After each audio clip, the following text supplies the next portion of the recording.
Kumia ado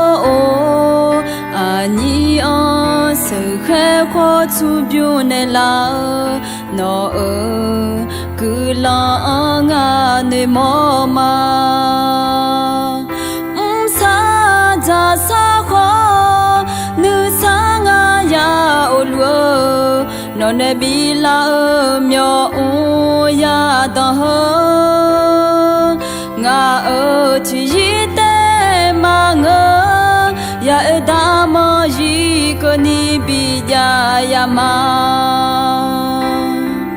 la kha che khwa jo sa do yo ku la khu khwa nu sa no ya o lu pe pi jung ma khe ne ku la zo zo no a ka le lu de I no nai ma che a kha ba ka ni za mi za yo do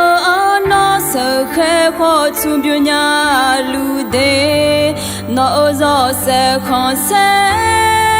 mu no cho mya tha ma byo za yi lo gu lo bi ya de sa ja sa ho nu sa nga ya o lo no ne bi la myo o ya da ho nga chi yi te ma nga ya da ma yi ko ni bi ya ma la kha che khwa jo sa do yo gu la khu khwa nu sa no ya o lu pe pi jung ma khe ne gu la zo zo no a ka le lu de I no nai ma che a kha ba ka ni za mi ya yo do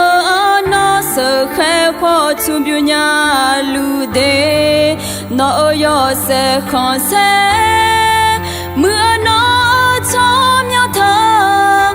ma byo za yi